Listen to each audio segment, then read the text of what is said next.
gone too far forward, if that puts Christy's elbow in the garage, which makes it weird. So if I'm further back, that might. Okay. I think. You wouldn't need to that you put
Rob, you have a new job. Yeah.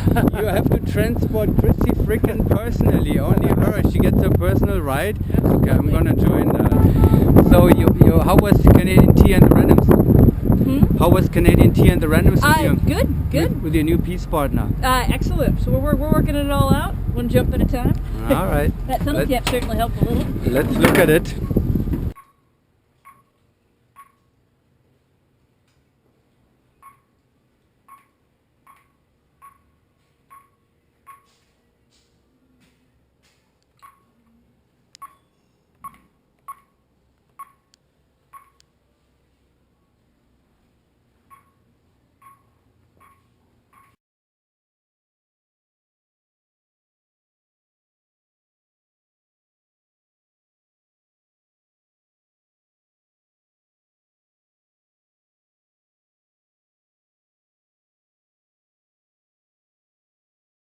Good afternoon and welcome to a new session of NSL Talk, and my very special guest, and it's a unique and not often seen picture yet so far, is the new SDC Rhythm XP lineup with Christy Frickin and Michael Markheim.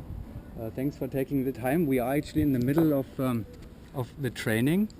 It's the first training day, Janet? The first day of this camp, yep. Not the first training day, period. Yeah, this is our third camp already. Yeah. And Christine, Mikhail, how does it feel on the East Coast so far? We're actually back in the old days, East Coast against West Coast, more or less. And it's a new mix-up. The first mix-up was the original airspeed lineup, when they mixed up East and West Coast, and here's the second one.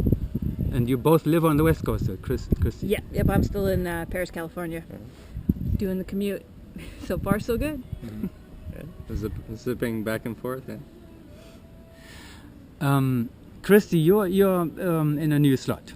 I am. Yeah, actually, by the way, both of them, you are doing a piece together. It's a rear piece, and you are in a new slot, center inside. How is it? How does it feel? It's pretty good. I've gotten used to it. Luckily, it's a clone slot, so most of the stuff's similar enough. I just got to remember to go under. Yeah, you are the... And Mikael, you are in your original slot, so no big deal for you. No, I wouldn't say that. There's a lot of new stuff, a lot of pressure, lots of things to learn. It's been great. There's actually a pretty unique situation here. I do not remember any of the top teams who had a female-controlled center. We have seen a lot of females, like competitors like Lisa Auner and Ariana, and a few in the center, but we've never seen really two of you together in the center. It's our secret weapon. Steve, what do you think? Why is it? Are they control freaks or what? Why do they pick the center slot? I think that they could do a great job in any slot, and this sort of made sense for where we were coming from and who we are. But were you aware of this? That this is kind of I do not recall a lot of teams. In fact, Mikael, your previous team Vibe is the only one that I remember. That's right. Ever had two ladies controlling the center work. It worked great. It worked really, really well. The girls kept us in check, Don and I. What were the specific qualities that you liked that they provided for the center? Anything specific that sticks out? Okay, Chrissy, you tell us. Yeah. Well, some of it's a size thing, right? Like having big, strong guys spin smaller people most of the time, I think is a little bit of an advantage. Having a smaller center in general means less movement for the guys on the outside. So there is some merit to it, I suppose. Of course, when it comes to slots, I feel like you can justify anything you really want to do anyway. Like I can give you rationale for whatever slots you want to put people in. Then you have the physical part of the exit, which is, as to my experience and to what I know, the center outside slot is the most challenging exit. So both of you were in the center outside slot. Are you talking about it? Are you getting hints from Christy? Yeah, absolutely. A lot. Yeah, it's been great. Yeah. So why do you think that is? How did you get to be a center outside when you were a center outside? Same reason at Legacy. I think that the team I was before was center outside. Josh had been point. 15 minutes to load 7. 15 minutes to load 7. We were going to put Dan BC in center inside, obviously, and then Uli just kind of filled in the missing gap. So, again, it just kind of Legacy, and then once I was there, it was working.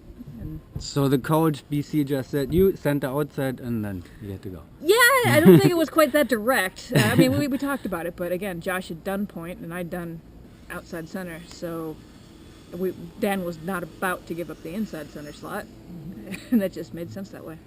So we got 15 minutes, so 5 minutes maximum. I'm going to ask you.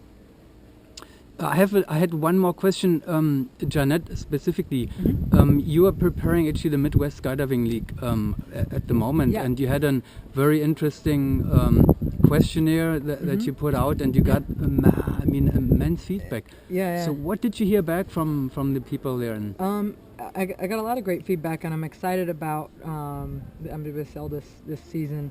I think one thing that I got a lot of positive feedback on that I'm going to add is we're going to try and make the events more than just the meet. So there'll be the meet, and then at many of the meets, not necessarily all of them, but many of them the second day there'll be either organized 8-way, ground coaching for 4-way, organized 4-way, bigger stuff, just something to keep people there. We're also going to try and start a tradition at the end of the day after the meet's over to do a jump with all the competitors together that want to do that.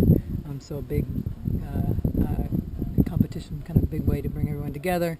We're going to try and focus on having more social events after the meet to keep people around. And then also working on a way to get more people involved in the meets that aren't necessarily training 4-way, but that want to do a pickup team. So creating a network of people that want to compete and getting them together. So those are the kind of main things that came out of the survey, and we're also adding a drop zone to the league, Skydive Midwest. So, okay. So yeah, I guess those are the main things. So that seems to be another thing where girl power kicks in somehow.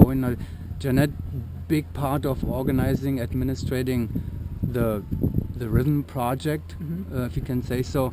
Christy, the Paris Fury project big time, organizing, managing, putting it all together.